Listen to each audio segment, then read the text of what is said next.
Welcome to the NAPE YouTube site.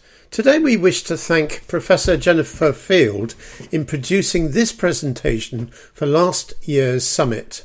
Jenny first examines what is meant by the Stepford teaching approach and then clearly emphasises the manifold problems that Stepford teaching has brought to teaching on an already crowded curriculum. So, what can we do as a primary school to effect change and move away from this approach? Jenny moves into mathematics education and how change can come about in that subject. It is well worth watching, although I did have a few sound problems with this particular video. Hello everybody, my name is Jenny Field. I'm a Professor of Maths Education at the University of Greenwich, part of the Institute of Life Course Development, and I want to speak to you today about taking ownership of our curriculum. It's all about visions for the future. How can we have more ownership of our curriculum? And how can we use research to move us away from what might feel like Stepford teaching sometimes? There's my contacts at the bottom if anybody wants to get in contact with me. But let's talk about what I mean by Stepford teaching. And many of you will know that film. And a spoiler alert, that a Stepford wife was seen to be compliant, conformist, unquestioning, submissive. And yeah, the spoiler is they all turned out to have been replaced by cyborgs. And of course, we're not yet. It's not really happening, but we are in danger of reducing our professional identity and our ownership of the curriculum. And I think that this quote here sums up why that can be really damaging to us, because it says for teachers to develop as professionals, there must be a process of reshaping teachers' existing knowledge, beliefs and practices, rather than simply imposing new theories, methods or materials onto teachers. And this kind of brings me to the point that, particularly in primary mathematics, there are just so many materials out there. There's so many websites, there's so many areas of websites. And when we think about the NCETM, which is clearly the kind of the go-to one government body that we go to, there's some brilliant stuff on there. And there's a lot of stuff on there. And in truth, we can all deliver a good lesson badly if you're given a lesson plan that you haven't got ownership of. And we may all think about times when, you know, we've been given a lesson plan that we didn't write ourselves, that we weren't really directly responsible for. And somehow we didn't have ownership of it. We weren't really sure about the reasons what we were doing and why. So without the CPD, without actually understanding the teaching and learning going on behind what we're doing, we can just be in the process of Stepford teaching, just doing it, just unquestioning, just submissive, all the material out there, downloading a lesson and off we go. So, overly prescriptive curriculum. And I think that we are in danger of that, particularly in primary mathematics. So what are my key messages here? I think talented teachers lose sight of what they're doing when there's too much of an overly prescriptive curriculum. I think it can feel a bit like a treadmill of stuff on websites and materials online and overly prescriptive content. And we kind of lose sight of our professional identity in all this. I believe teachers need more ownership and involvement in the shaping of their own curriculum. I believe a school culture needs to encourage and invest in our teachers in order for them to be able to do this. I think teachers need to be able to talk with confidence about their mathematical guidelines and policies and to shape their own design of the curriculum. And in order to do that, they need to engage in some pedagogical action research, small-scale stuff, and also engage in the research of others. What are the barriers to this? Well, you know what they are. Lack of time, that's always the barrier. We all suffer with that one. Lack of support. If you don't feel in your school, you're going to get supported to do that risk-taking, to actually try things out. And you might just feel unsure of how to do it. So I'm hoping in this next half an hour, we can talk a little bit more about what that might look like. Now, here's a good thing, because Ofsted have suddenly realised that this is an issue. And here is their annual report that says a striking conclusion that we have drawn from the findings is that despite the fact that the curriculum is what is taught, there is little debate or reflection about it. And then the substance of education is the curriculum. It makes no sense to think about education without it. Yet in recent years, that substance has lost out to performance tables and data in the priorities of of the sector. Well, you're probably screaming at the screen now. We all know why that's happened, Ofsted. There's definitely some responsibility to be taken there. But it is also true. I think we have lost sight a little bit of our own curriculum. And the good thing about when Ofsted says it is schools do sit up and listen a little bit. I'd like them to listen without Ofsted saying it, but now it's part of the education inspection framework. If you want to be an outstanding leader and an outstanding manager, leaders need to focus on improving staff subject, pedagogical content knowledge to enhance the teaching of the curriculum. So now we do need to have this culture in schools. And another quote to finish from Ofsted: there is limited evidence that there is a thoughtful approach to curriculum, which is often equated with the timetable and discussions in a generic fashion. Schools reported that few teachers are trained in curriculum development or theory. So how do we change this? That's the status. How are we going to move forward? There is a need for a school culture. This is all about visions for the future. So let's talk about what's a professional approach to curriculum development. What can small-scale change look like? How can you influence local practice and policy? Just in your class, just in your year group, just in your own setting. And I think in order to do that, we need to have a bit of honesty, and we need to think about what opportunities do you take or have to pause and critically reflect on what you're doing. I know we're on the treadmill, but what opportunities do you create when you're on your own, when you're in small meetings, when you're in larger meetings, to reflect on not what the children are doing, but on what you're doing, on what's happening in the teaching side of things, not just looking at children's assessment, but what you're doing. How often do you review that practice and think about, well, how am I teaching multiplication at the moment? How are we doing it? And actually, this could be very small scale, something in your classroom that you pause about, think about, decide to make a change. And so you might be thinking, how do I engage in research? Because it takes time, and we're not always sure what we should be looking at or what the best and most valuable research might be to find out about current practice in pedagogical teaching and learning. This is one thing that might be helpful for you. If you haven't heard of it, it's the University of Cambridge. They put together something called an espresso. And what they actually do is they create two sides of research on a specific aspect of mathematics. So it could be, for instance, on percentages, fractions. You'll see here that there's a variety of topics that they include.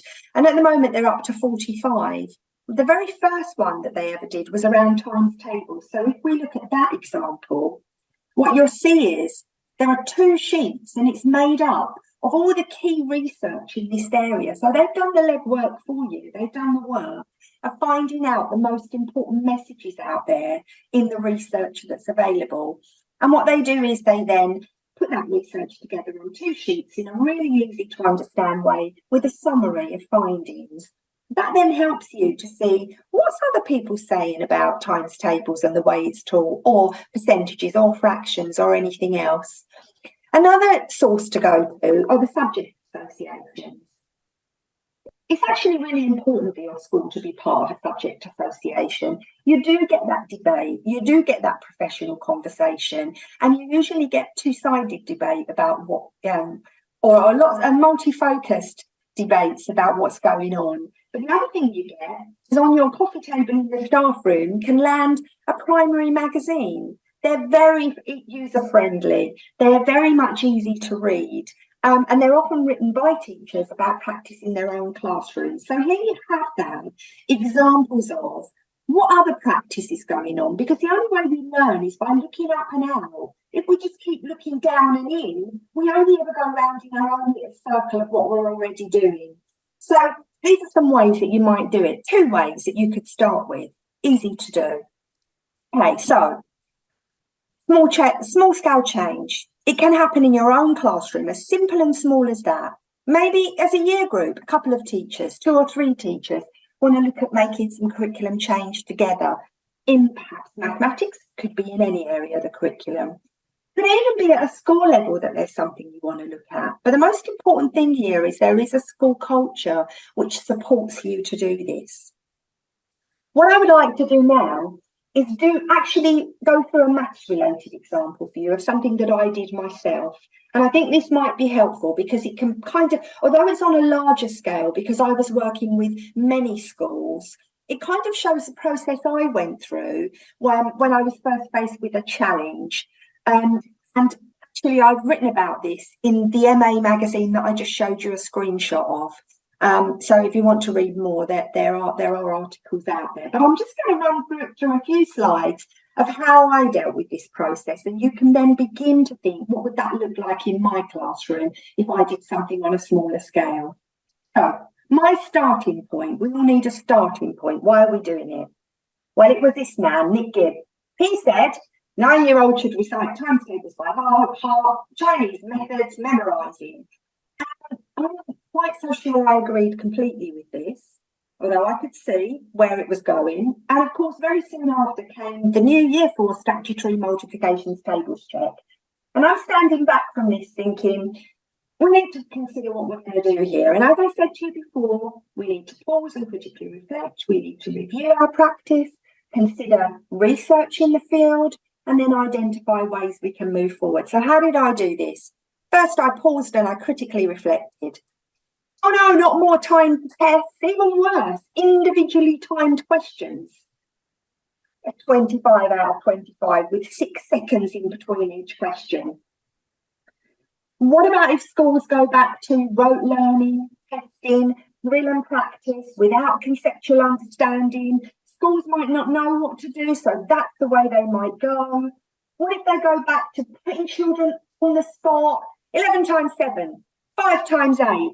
That just leads to anxiety and more negative attitudes in maths. We don't need that. How are we going to do it better? But in that critical reflection, I did know you need to know their times tables, and children are not always fluent. In fact, lots of them are not. So this was my process of critically reflecting, which I'd like you to think about what that would look like for you. Schools need more support. So the next thing for me was review of current practice. That's the step 2 that I just spoke about. Well, I looked at current practice across several schools. I asked 10, or actually more, I think it was around 18 maths leads, current practice, what do you do? 86% of them were not sure how times table were taught in their school at all, and they didn't have any structure for it. Understandably, they were busy with other stuff, but it did highlight something, that when we looked at what we were doing, we perhaps weren't doing what we should be. So that was my review of current practice. It made me realise there's an elephant in the room. You hear teachers say, oh, if only they knew their times tables, but actually not much was going on to do anything about it from the cohort that I looked at. Quotes from the Maths Journal to put this into perspective. Frequently, children arrive in upper Key Stage 2, actually in Key Stage 3 as well, with very poor knowledge of multiplication facts. Part of this may be due to the reticence of some teachers to dedicate time to the teaching and learning of these facts within school time. Tables are often viewed as the equivalent of a spelling. Take it home for homework. The parents can sort it out. So this was what people were saying. So you see, I've reflected, I've paused, I've reviewed, I've looked at current practice, and then I looked at some of the research, and I've gone on, look at more research. Looked at a lot of research, and this bit surprised me. PISA is done with secondary school teachers. It's with the OECD countries. It's fairly global. And one of the questions it asked was, how much are you expected to rely on memorisation in your maths lessons? Well, look at where the United Kingdom is. That shocked me. We already do so much memorisation, and it clearly isn't working when it's without conceptual understanding. So I went to the national curriculum. Remember, this is the only statutory document of them all. This is the one that we have to do. And it talks about fluency. But Jane Jones, a lovely Ofsted inspector and Ofsted lead for maths until 2018, said fluency should be a blend of conceptual understanding as well as procedural flexibility. You should have that balance. And it's that balance that actually I thought was very important. And that quote from Nick Gibb that just talked about Chinese memorising, it left out that important thing. And I felt like schools might not get that message. So what came of it? Very briefly, I wrote a year-long action research project. It was a whole school approach to teaching times tables. It focused on consistency. Maths leads attended CPD over a year, not just one thing. They came for a year. We developed it together. We gathered evidence data. This is a bigger scale, but think of yours as a scaled down version. What is your measurable step? Mine was to create some steps to help teachers to improve times table structure in their schools once I realised it was missing. So the whole steps were created. This is the what we did part of the whole thing. And here's just a little flavour of it. Step one was about the order that we teach times tables in across the school. At the moment, the national curriculum is quite vague and doesn't really give enough clarity of why. And I think it was just put together without thinking it through. So, you've got in year 4, 3s, 4s and 8s, and in year 3 and in year 4, all the others up to 12 times 12. So we decided it's better to have a better plan. Actually dedicate a half term to focusing on a times table, to actually think about how the structure and how the relationships could be used. So if you look at year 3, we want to start looking at we want to start looking at the 4 times table, but we do it by going back to the 2 times and looking at the relationship between the 2s and the 4s, and then we move on to the 8s. So if you can see, there's a focus every half term, but there's also relationships and structure between the order and the way you're learning things, with opportunities built in to practice previous learning every half term. Why focus every half term on 1 times table with revision of the previous ones? Well, because research on neuroscience tells us that if we focus on something for 8 weeks, whatever it might be, we make a new neural pathway. And that neural pathway becomes strong enough to be a go-to place. It has something called a myelin sheath by around 8 weeks, which makes it a more go-to place for automated thinking. Therefore, if we just jump around in our times tables every half term without focus, we are less likely to make a new neural pathway that creates automated thinking. So that was the thinking behind that. So that's one of the steps.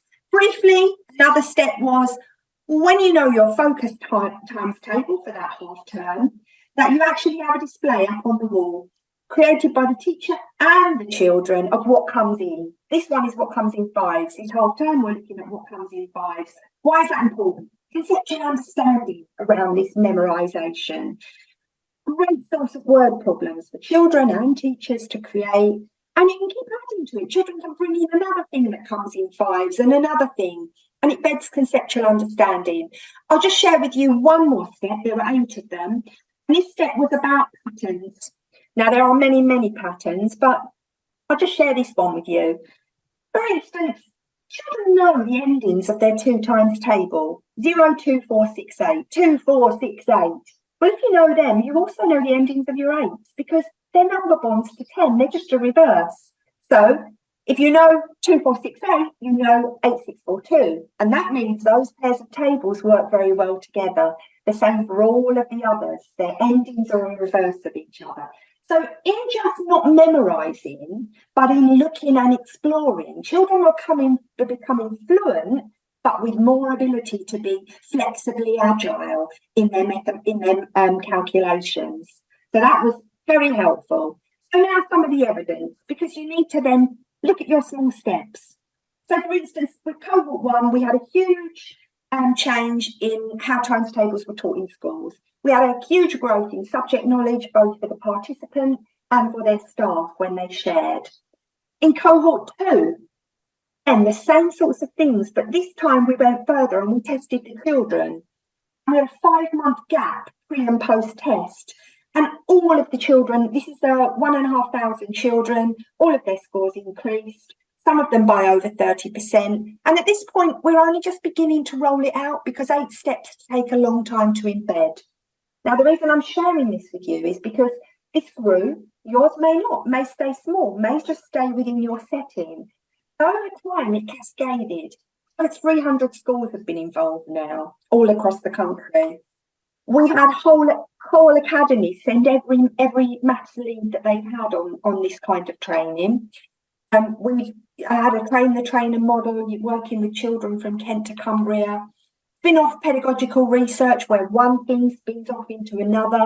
That one particularly around the array and the use of that as a model. Publications, conference presentations. I've now written a position statement for subject bodies. And this approach is endorsed on the NCETM website. Now, that's larger scale. What I'm talking to you about is small change. But I wanted to give you that example because I think I need to show you what it looks like for me, because I do it too. But I do it at a scale working with many schools, and you can do something within your own school. It may be that you just want to do it within your own school, but also you might want to think about getting involved in the NCETM research and innovation work groups. That is what this one started out as, a research and innovation work group, and it's taken on an impetus since then. They're running in all the maths hubs, and I'm sure you're affiliated to one.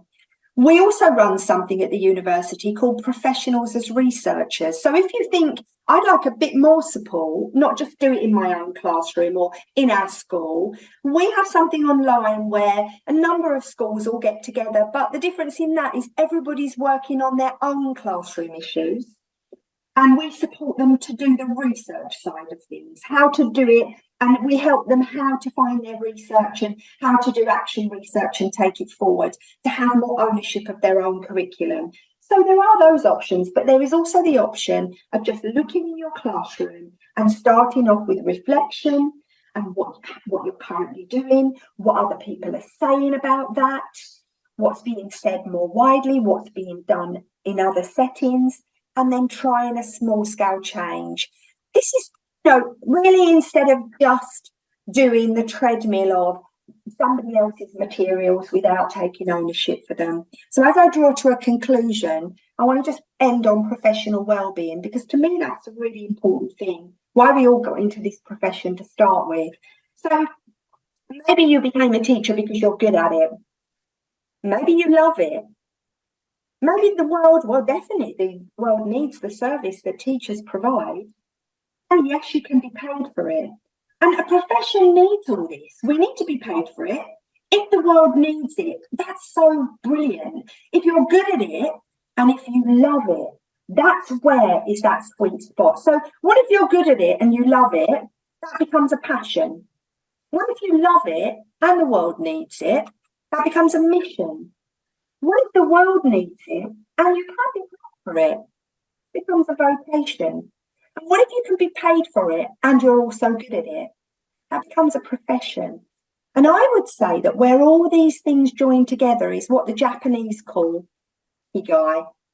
If you're lucky enough in your professional workplace and your profession to love it, be good at it, and know it's needed and be paid for it, you reach what the Japanese call the life purpose, the raison d'etre. And it's in relation to your talents and your passions and your profession. And why am I saying this? Because if we just carry on a treadmill, we lose sight of what we love, why we ever got into it. But if we can step back, pause, reflect, see what works, what isn't working, make changes, take ownership, discuss and debate our curriculum, we might get closer to ikigai in our professional with our professional well-being.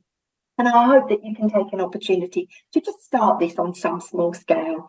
Anyway, thank you for listening. Get in touch if you want to know more. And I hope you enjoy all the other presentations. Thank you. Bye-bye.